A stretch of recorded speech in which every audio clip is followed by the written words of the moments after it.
This spring marks 70 years since the Germans surrendered at the end of World War II. And this evening marks the start of Holocaust Remembrance Day. So it's especially fitting that we should have with us Jennifer Teege, who has a most unusual story to tell involving the Holocaust, and a very deeply unsettling family history to recount. Jennifer is German. She spent about 15 years in advertising and now spends her time helping to raise 2 young boys and speaking quite a bit. She has told her story in a book that was first published in Germany in 2013 and spent months on the bestseller list there. It's now come out in English. This is her first stop in the United States. And the book is titled, "My Grandfather Would Have Shot Me. A Black Woman Discovers Her Family's Nazi Past." Now, I'm going to serve as a moderator here and in discussion with Jennifer as she lays out the details of her remarkable tale.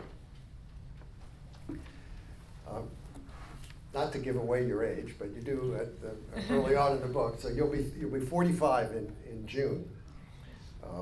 Your mother was German, your father Nigerian. And when you were 4 weeks old, your mother placed you in a Catholic orphanage. A foster family took you when you were 3, and then a few years after that, formally adopted you. As a child, you saw your biological mother and grandmother on occasion, but eventually you lost contact with them after the age of 21. And then at age 38, nearly 7 years ago, you found a book that profoundly changed the way you viewed your past. Tell us about that moment.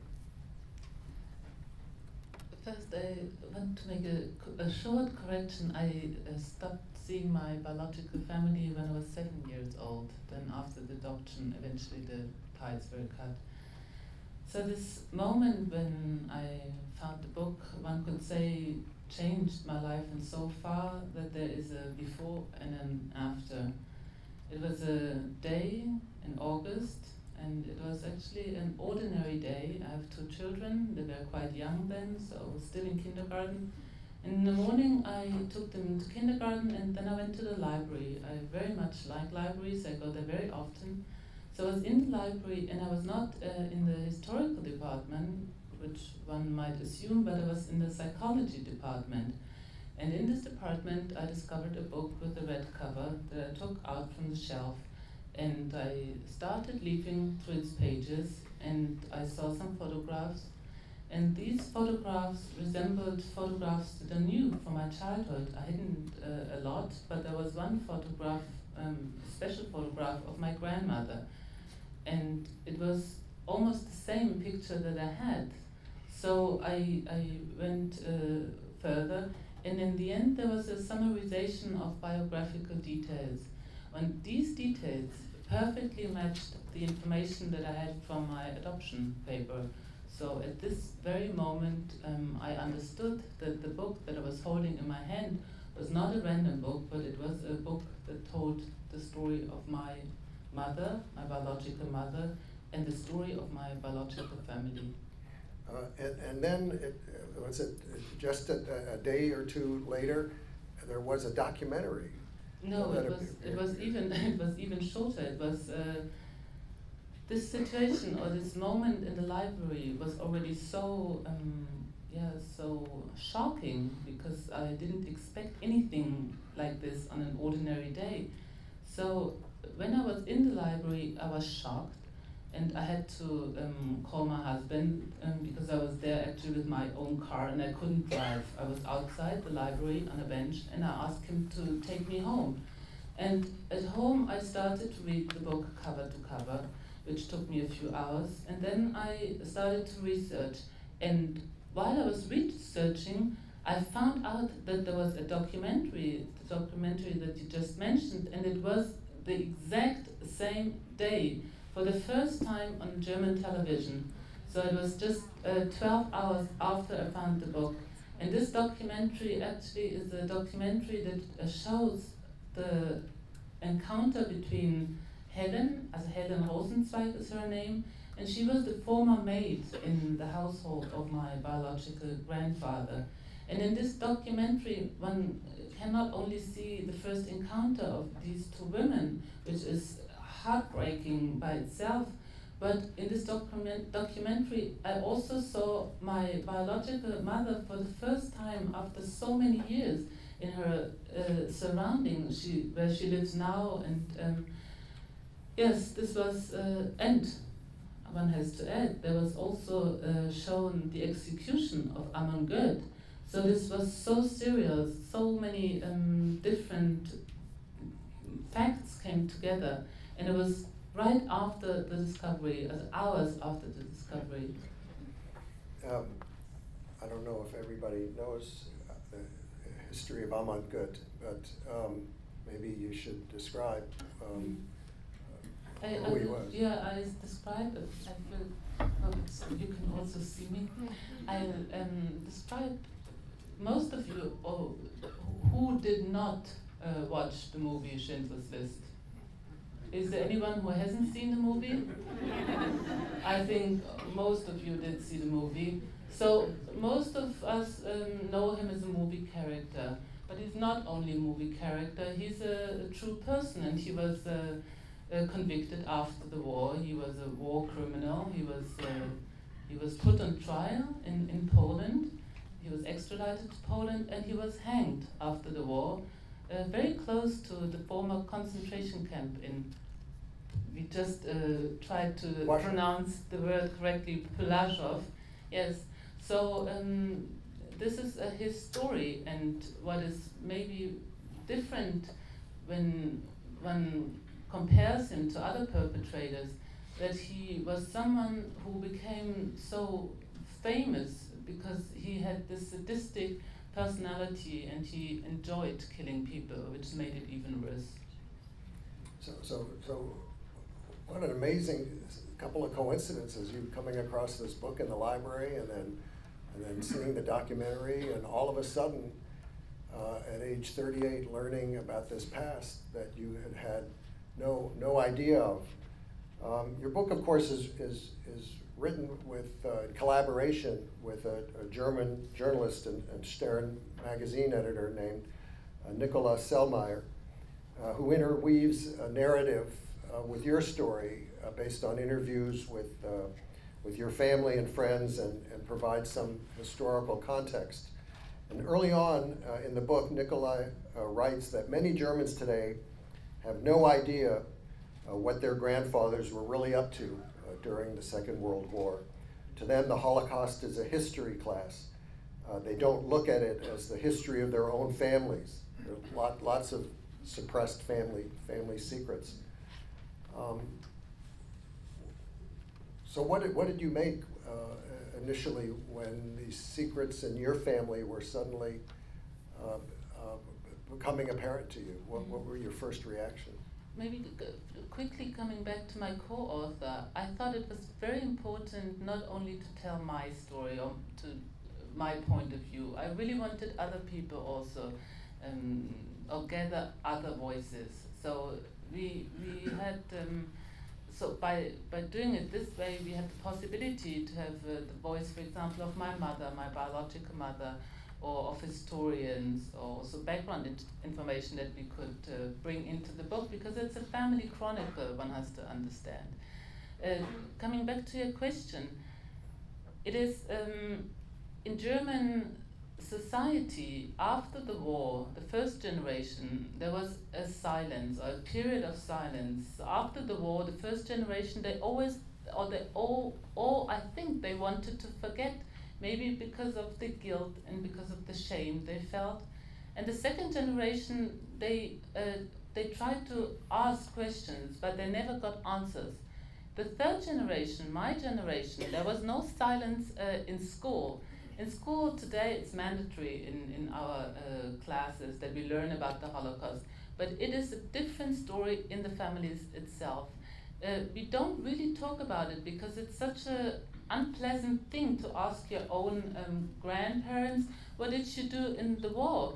And we don't really want to hear, I guess, the answer, because most of the families have perpetrators in the family, even if they're not so known or so famous. But I mean, almost all the Germans were involved in the war on the side of the perpetrators. So in my family, we had a bit the same issue. We talked about it, but me also, I mean, I've also adopted grandparents, one must understand. I never asked these uncomfortable questions. And in my personal case, after I discovered who my biological grandfather was, I started to open up a discussion with my family. And today, I think we have a quite big transparency. But this is not usual. This is not something that is common. Well, after the initial discovery in the library and in the documentary, you went about quite methodically, even retracing some of the footsteps of your grandfather, traveling to Poland and so on. What was motivating you at that point? What was driving you to learn more and more? I was always interested in the Holocaust, even as a young girl, because what was for me so difficult to understand was how people can treat other people this way. So this was something that I simply couldn't figure out. So I was interested not so much in the historical facts, but in the psychology. And when I found out the secret, or when I discovered the secret, then I wanted to learn more, because by all what happened to me, the past was not something that was really the past, but I was so full of irrational thoughts that the past was so close that I had this feeling that all what happened just a week ago or a month ago. I couldn't really differentiate. So I did a journey, or I did the first journey that I did to Krakow was actually, I wanted to come there and experience it by myself. So I went to Krakow. This is the city, it's very close to where the former concentration camp is. And I visited, for example, the old villa where my grandfather lived. And we talked about the movie Inheritance before, the movie that shows the encounter between the former maid and my mother. So they were also in the villa. And when I was in this house, it was for me so difficult to be there, because I had seen the movie, and in the movie one could see through Helen's eyes what she must have experienced there. So this was a situation for her where she feared for her life every day. And still in the movie, one could see this fear that her life could be taken any moment. So in the villa, everything was very, very present for me. And then I had a visit, or I went to the memorial, because the actual concentration camp is not existing anymore. There's only a memorial, and the memorial is also, the place is a bit awkward because it's right on a highway, and it's a small hill, one has to climb upstairs. So I went there all by myself. This was a very private and intimate moment, because I had this feeling, or I felt an urge to somehow leave the past behind, because I have 2 children. We talked about it, and because of the shock, I wasn't able to function in the first month.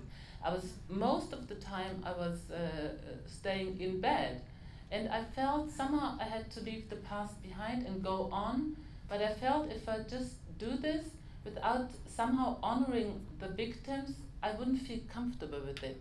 So I was at this memorial and I laid flowers. And this was for me like a ritual or a symbol that I understood that I could go on with my own life, which I desperately needed, and still have left a sign that I don't forget about the victims. You know, as you alluded to before, among the terrible traits that your grandfather had a really violent temper.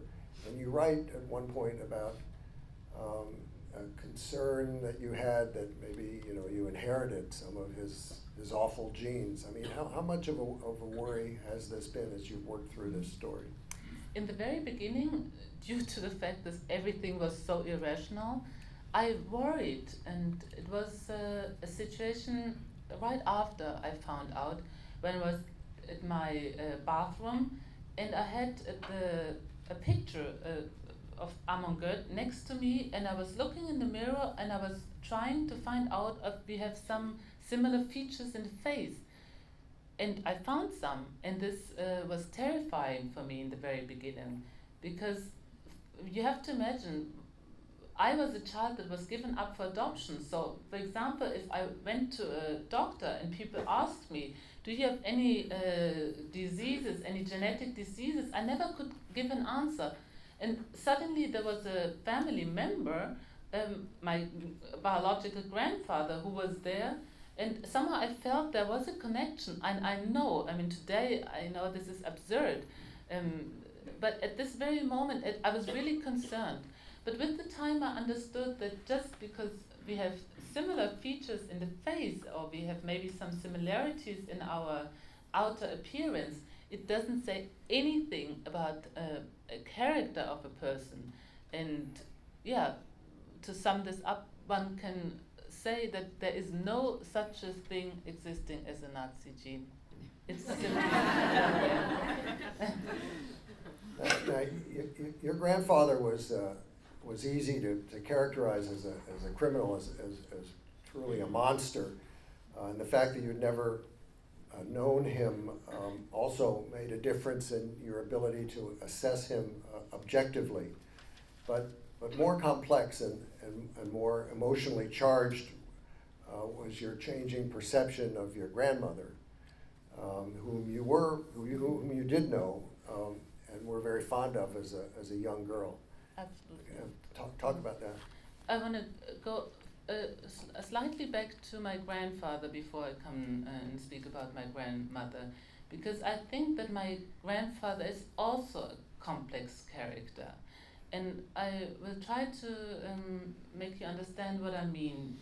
Because of the movie Schindler's List, my grandfather, there's a black and white picture, and what people sometimes think, because it's a symbol of evil, it is something that was laid upon him, like an external power, an evil that was laid upon a person. And it's not like this. He's also a complex character, and it was his decision to be evil. It doesn't mean that he was less evil, but it was not an external power. This is for me really important to emphasize, because it shows that we have a choice in life how we want to be. And to come back to my grandmother, my relationship with my grandmother as a child was a loving one. I was given up so early in life, so I was 4 weeks old when I was in this orphanage, but I stayed in contact with my biological family. And my mother was not together with my father, my biological father anymore, but she was in a relationship with a man, with an abusive man. So for me, this was difficult, because when I came to the household of my mother, he was not always there, but I was always frightened, for example, that he comes back. So as a child, I was always listening, does the key of the door, can I hear the sound of it? So, and sometimes I went to my grandmother's house. So my grandmother was for me not only a person who I loved, but she also provided me with safety, one needs to know.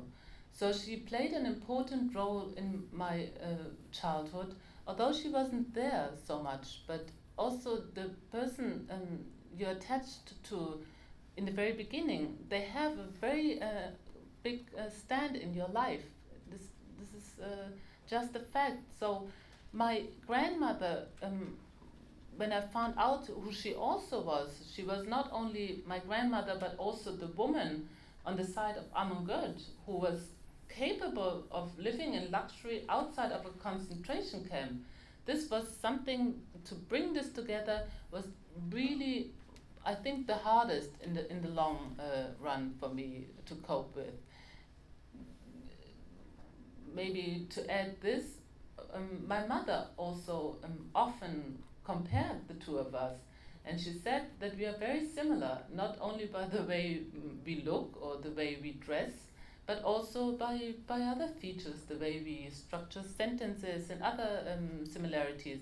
So that someone compares you with someone who is able to live with a man like Amon Goeth is not easy to take.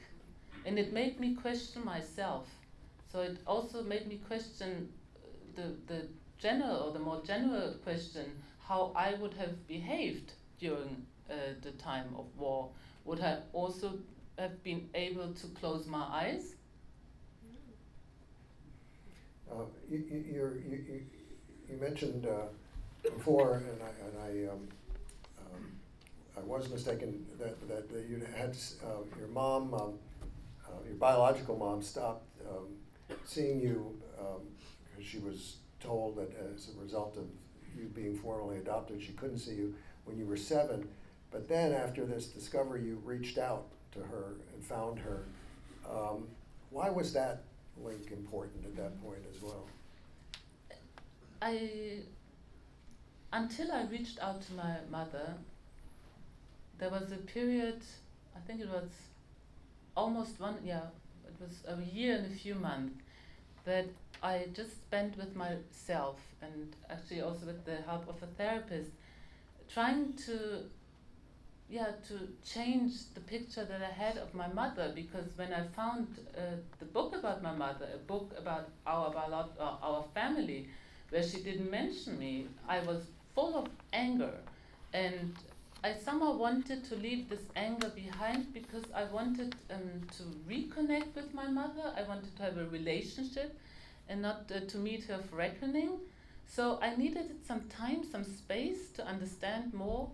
And with the time I understood that she was not only my biological mother, but she's also a woman who has herself a very difficult life in her own past. And this actually allowed me then to come closer to my mother. And my mother, maybe to make this a bit broader, my mother she belongs to the second generation. And the second generation, not only my mother, but also other descendants of perpetrators, they're so haunted by the past. And there's a famous example. There is the son of the former deputy of Poland. His name is Niklas Frank. And he is so haunted by the past that until today he has a wallet, and in the wallet he has a picture of his hanged grandfather. So, and he's very similar to my mother. They are so occupied with the past that there's no space or nothing allows them to let something else in. So this was one of the main reasons, I would say, why my mother couldn't care for me.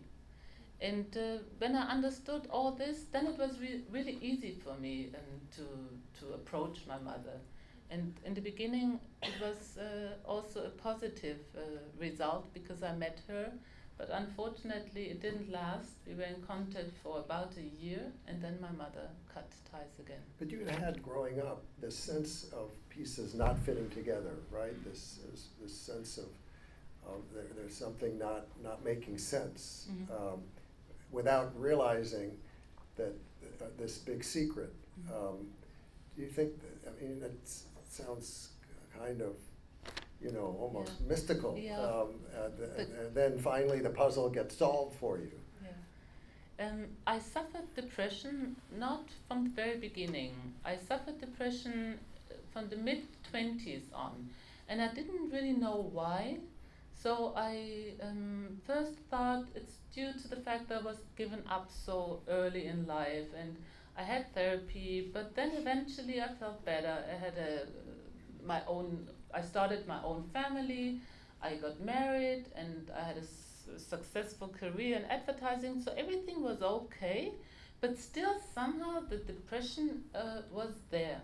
And only when I found out about the family secret after a while, when I when I managed to, or what I just said, to analyze this and get a clear picture, eventually the depression stopped. So I think it's maybe the picture that you just invented with the puzzle is a good picture, because there were so many pieces in my life, but essential pieces were missing. And today I feel like the puzzle still has some missing pieces, but I have a framework where I can put the pieces in. And I'm also positive because I think, and this is also for the life of each of us, for your life also, you will probably never be able to find all the pieces. But this is okay, yeah? This is not important. There will be always blind spot. But if you have somehow a picture that allows you to have a feeling or sense of your true identity, then you also have a chance for finding happiness. I don't want to give away, or have you give away the whole book. There is a whole chapter, though, on Israel, because you spent 4 years in Israel, went to school there, you made some friends there, and you talk about going to them and revealing to them your discovery. But I'll leave that for everybody to go read, because I want to get to one or two more questions and then to get to audience questions. You have spent now 2 years talking about this, and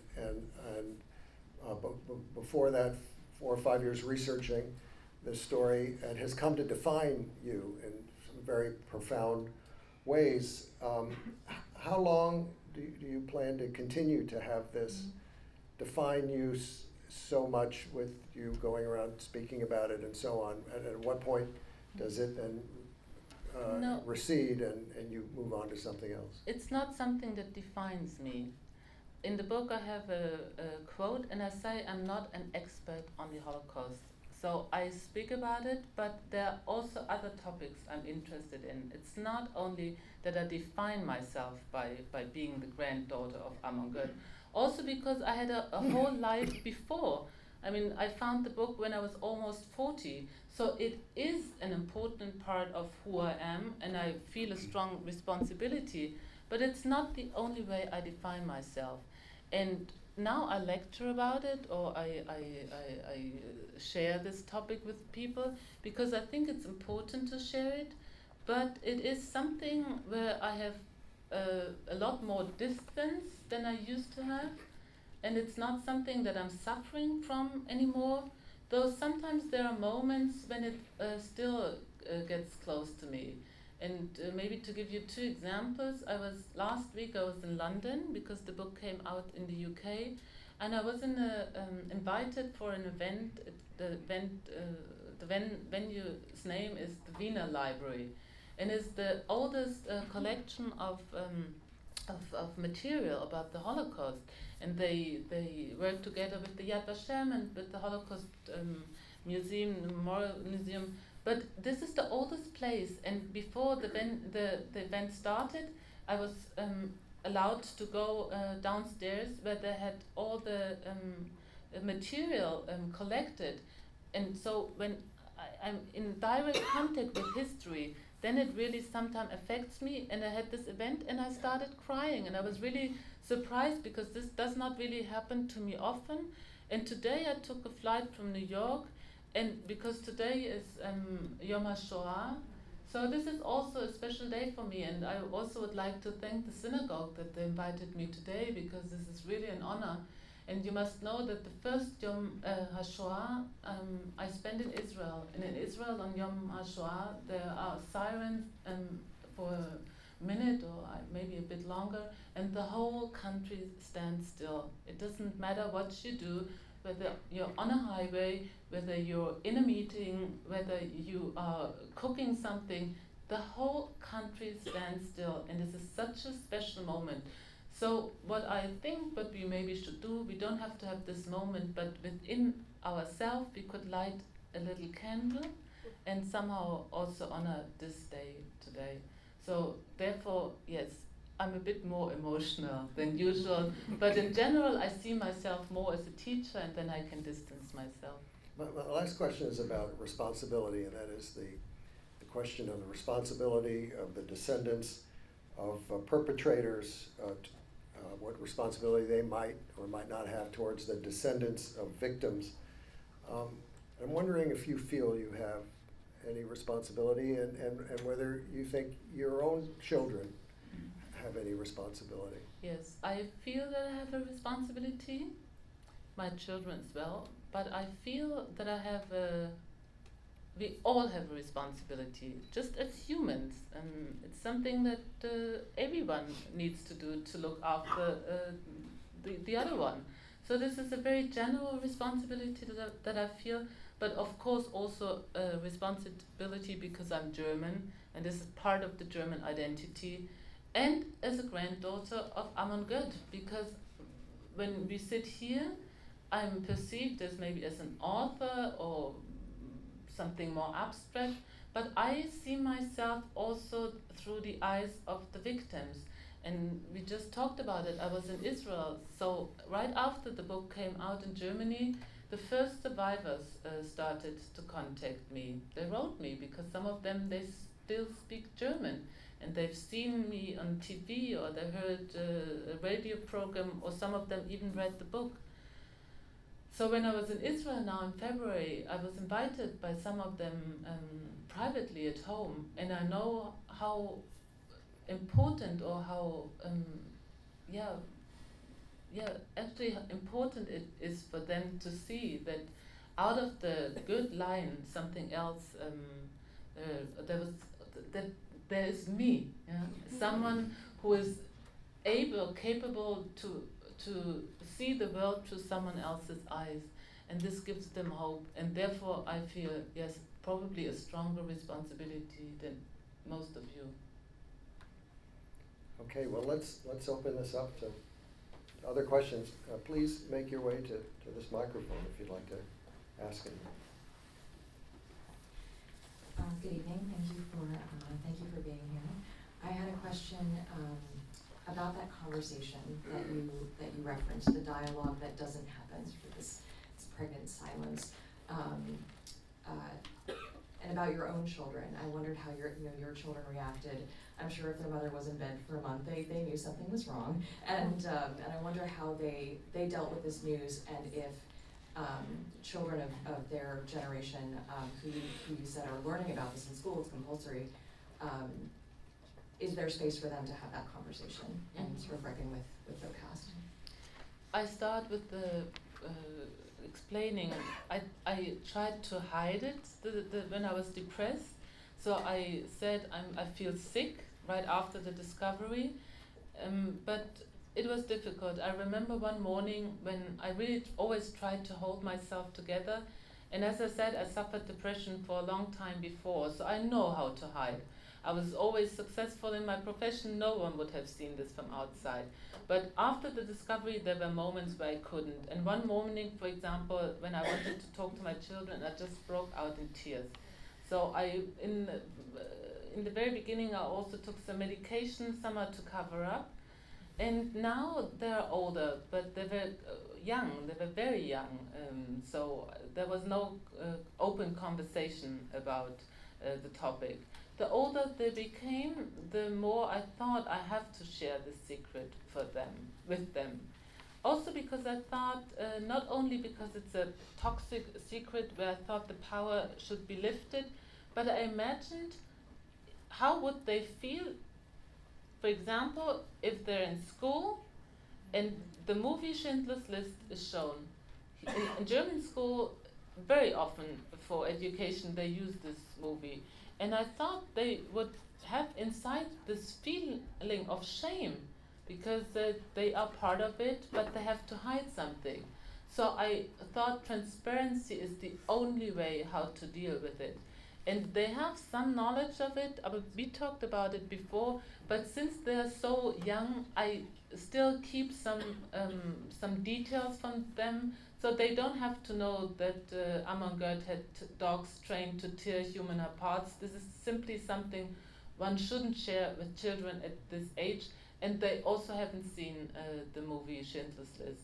I wait, and I guess when they're older, they will start asking questions, and I will happily answer them whatever they would like to know. Guten Abend. I'm a former military brat, and I grew up in Germany, and this whole subject has been in my head all my life.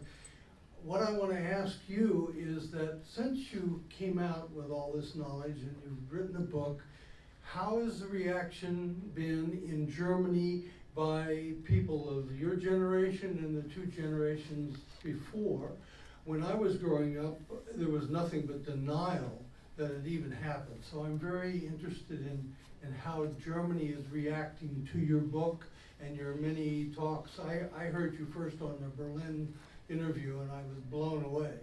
So. Thank you. The first generation that you mentioned is the generation that was in complete denial. One also says that after the war there was a wall of silence. No one wanted to accept that this happened. So they didn't talk about it, but it really changed. Today we have an open discussion, and we are very aware, I would say, about the situation. And it's something, as I said, it's mandatory in school. We have in all kind of classes, not only in history, but also in ethics or in other, whenever we can, we bring this subject up. Sometimes it's even so widely discussed that I think that the children, they have an overload because they only get so many historical facts and the numbers, and they should maybe try also to make a step aside and see in what way the past influences the present, but this is another subject. So, but in Germany, the book was received very well by all generations, and I received a lot of letters by people who were deeply moved and shared their secrets with me, or they said they started up discussions in their own family, which is, it is a wonderful result. Thank you very much.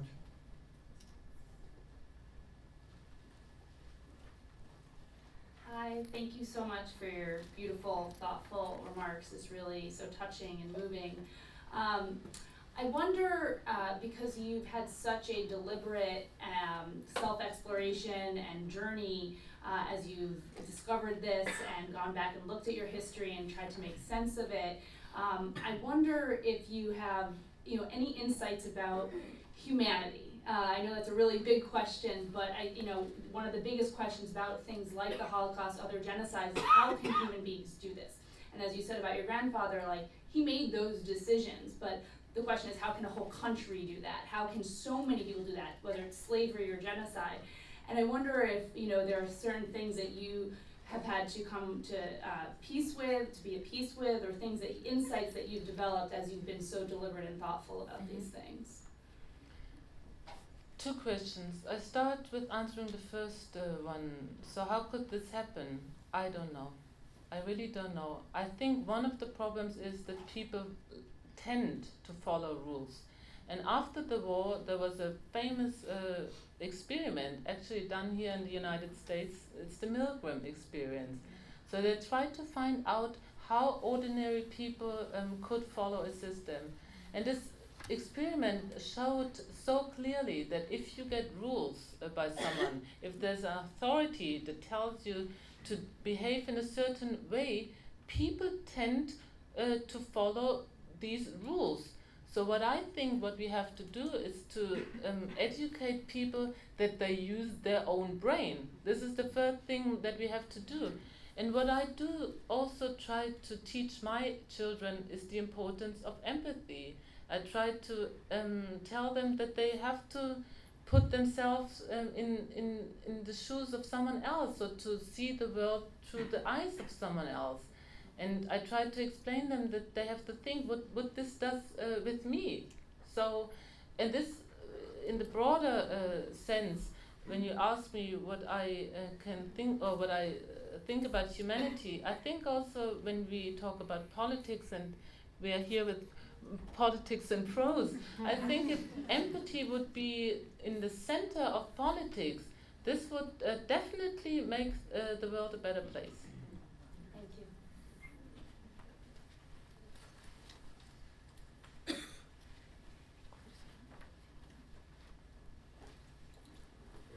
Hi, we're doing. We're kind of short, so. Hi, I'm Cheyenne. Oh, I'm Adrian. And we kind of have two questions for you. I'll start it off. So we touched on it with the last young lady who just spoke about these are similar things that have happened in time, especially with slavery. Because I remember being younger and always celebrating Ma'afa, and that's basically remembering our ancestors going through similar traumatic processes. And I know when we have these discussions, a lot of, with people from other different backgrounds, a lot of things that come up is guilt. And I wonder, like, going through this process in your own journey, did you feel a sense of guilt, or how did you deal with that if you did? Guilt, there was a sense of guilt in the very beginning, but guilt is something today, I think for my generation, for the third generation, should not exist, this feeling. In my case, it was a bit connected to these irrational thoughts. Today I don't feel guilty anymore. But the generation, if someone is not directly involved in something, so there cannot be such a thing as guilt, because you can't inherit guilt. You can inherit responsibility, but not guilt. Okay, I had a question. Going through this whole process of finding out about, your grandmother and your mother and seeing this whole other side that you never knew about, did you ever feel like you wanted to know more about your father's side? I was hoping for this question. It's in the book. Yeah, I had a feeling. No, yes, I was really hoping for this question because I talked so much about the maternal side, obviously because this was so distracting. But there is a father, and the father is also important for every child. And he's not just someone who delivers deliverance in the child. I mean, the father is so much more, and the father plays an important role in the life of the child. In my case, because my father, I just knew his name, but I never knew him as a person, I did not miss him for a long period. And only when I was in my mid-20s, when I had started therapy, I started to ask questions. And with the help of the institution that was involved in my adoption, I finally found my father. And yeah, I was lucky because my father is Nigerian, so he could have been anywhere. Yeah. But he was anywhere. He went back for a period of time to Nigeria, but today he's in Germany, he lives there, and he married. He's married to a German woman, and there are also a few more siblings out there. So when I was in my mid-20s, I met him for the first time, and this was very important because it was also part of my identity and it made me somehow complete. But at this very moment, I was not able to connect because I think because of the depression that I suffered, it was just not the right time in my life.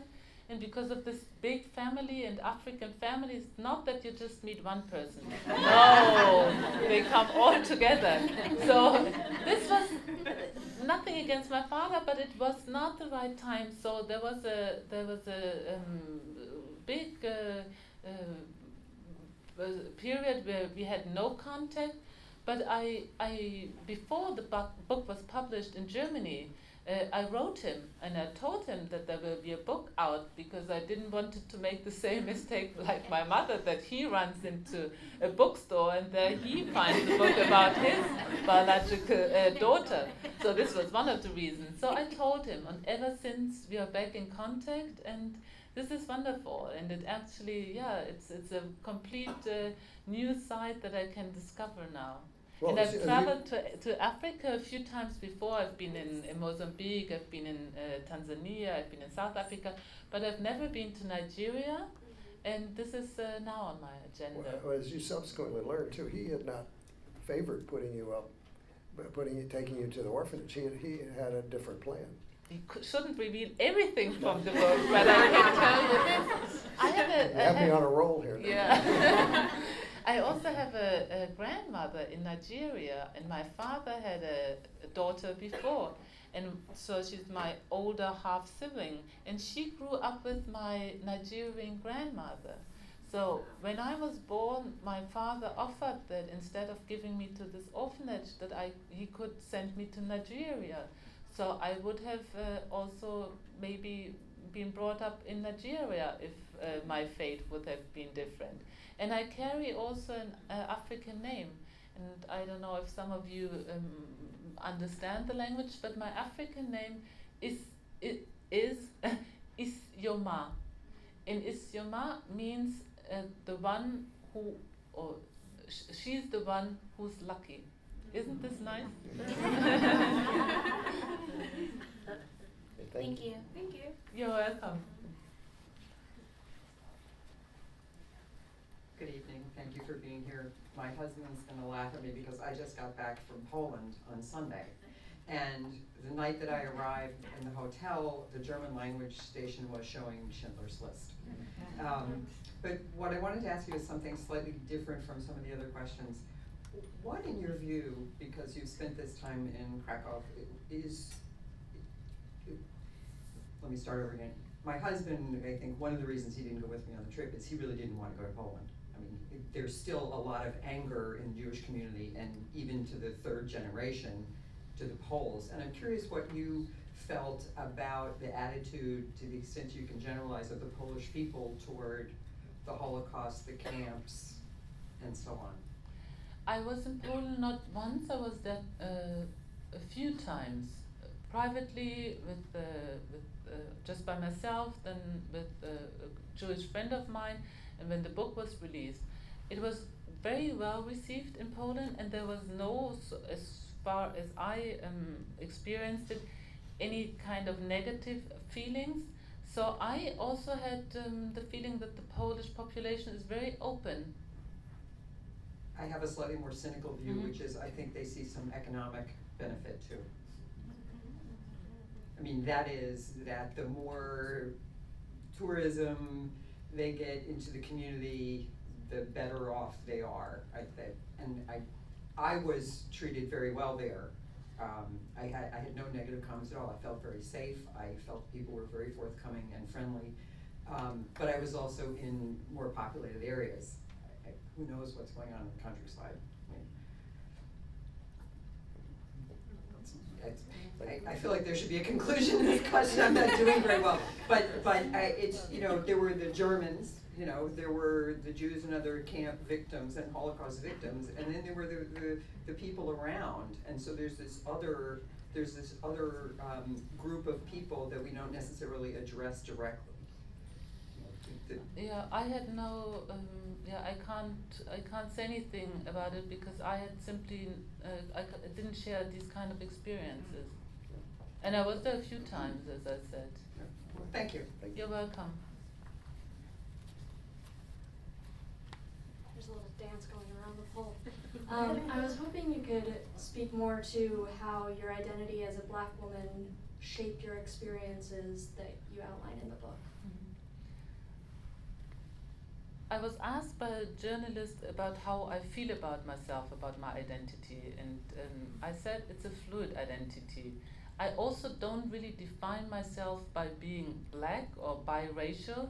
It's something that is out there, but I don't think about it myself. It's more the way people perceive me, because they look at me and they see, obviously, well, I'm not blonde, I'm not, I don't have blue eyes.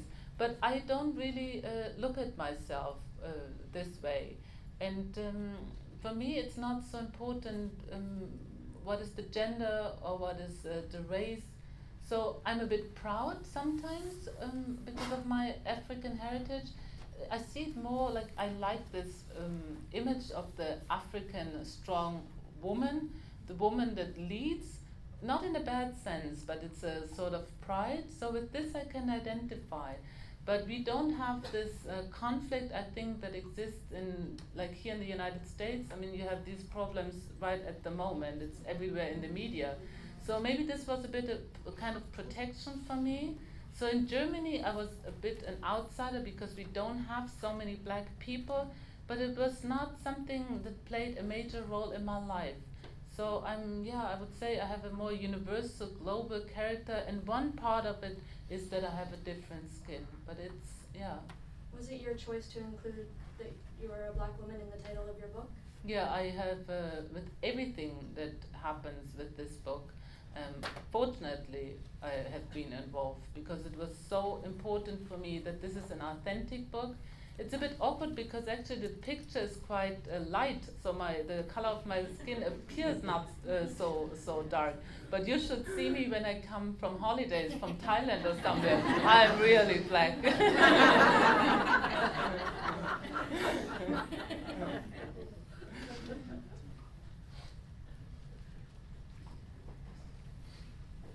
is too high for me. Put you So here. put it a bit down, it's very easy. Jennifer, I'm impressed. תודה. My kudos, בבקשה. אני ידעתי. And I also have a confession this evening. I am a survivor. Oh, wow. Not of Plaszow. I wasn't there. I survived in the Warsaw Ghetto. There was an article in Peru just published a few weeks ago where I say, I conquered Hitler. My question to you is, why do you think that your grandfather would have killed you, shot you? I mean, when you give that title to your book, you express a tremendous mark on that person. I can't say human being, but that person who was your grandfather. Would it have been because you were born out of his own roots, whatever, the explanation to it? Yeah. First, And once I get that explanation, I'll understand what you feel towards him. First, I would like to welcome you. Thank you. Thank you very much that you're here. We can talk afterwards. Okay. So And by the way, before you answer my question, I would like to invite you to, no, it's not funny. To the yearly meetings that we have, Nitzulei, Yandei, HaShoah, all over the world. Okay. בכל מקום. I'll send you an email בסדר. next time. I think next time in September we have a meeting in Houston, Texas. And you'll be the main speaker there. Thank you. Thank you very much. So we have a private conversation afterwards. I will now answer your question in regard to the title. This title is really provocative, but the title stands for two things. First of all, when you look at the past and the Aryan ideal, I so not resemble this ideal. So I'm the complete opposite. This is the outer appearance. This is important. But what is far more important, and this is actually the essence of the book, you will see that my character is so different. And I don't think that my grandfather would have accepted it. I want to go a bit back to the past and explain you something about how I was conceived. Because some assume that my mother chose a black man because this was a sign of rebellion, or she wanted to show something to the world. No, it was very, very simple. My parents actually met through my grandmother, and it was not a sign of a rebellious act. It was simply a love affair, and this is the result, or I am the result. Because your grandmother had another Nigerian staying in the Now we tell the whole book. No, I just thought that- I will tell you very quickly how the two of met. We haven't talked a lot about my grandfather, about my grandmother, although she's so dear to me, and she yeah, as a child, she was such an important, or she played such an important role in my life. My grandmother, although she was not convicted after the war, I know that she was guilty. So, but after the war, she also she had a very different life, and she shared actually her apartment with a man, a Nigerian man, not my father, but he was his. Like, I don't know how you say, a lodger? Yeah. A lodger, one says in English. So he paid rent and he rented out a room. And my father was a friend of this lodger of my grandmother. So one sees she's a very complicated and diverse character. There is a lot more in the book. Okay, we have time for one Yes. one last question. Hello. This has been fascinatingly interesting. My question, which if it is in the book, you can defer, is the reaction of your mother. I recently watched Hitler's Children, which she talks about her reaction to seeing the movie Schindler's List. So I'm wondering what her reaction, and you alluded to it, walking to a bookstore. If you could maybe tell us a little bit about her reaction, or if she reached out to you. I don't know. She didn't reach out to me. So after the period where we were in contact, which lasted about a year, my mother cut ties. And it was especially sad for me in the beginning because I visited the grave of my grandmother together with her. And we were standing on the grave, and I asked my mother explicitly, if this is too much for you, if you think you don't want to have contact with me, for what reason soever, so I'm fine with it, I can accept it, but please, because you left as a child, and when I was a child, and I was never able to say goodbye, so please, if you don't want to stay in contact, just tell me, and I can accept it. But my mother did not do so. She cut ties without warning, without saying anything, so I don't know whether she read the book. I guess that she did, because simply out of curiosity, I assume that she must have read it. But she gave some interviews, and just half a year ago there was an interview published in one of the major newspapers in Germany in a magazine, an 8 pages interview about the subject mother and daughter, and she talked about the family and actually about her mother and her grandmother, my great-grandmother, and she didn't mention me again. So as sad as it sounds to you, for me it's okay, because I can differentiate, and I know that it's not it's not because of me, but it's because of her own difficult past. And there's a quote by my mother which actually sums it up. My mother said, "I'm living with the dead."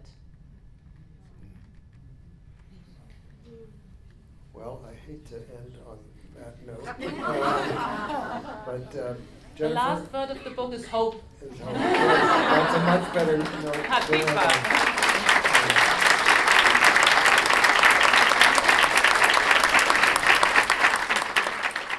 Jennifer,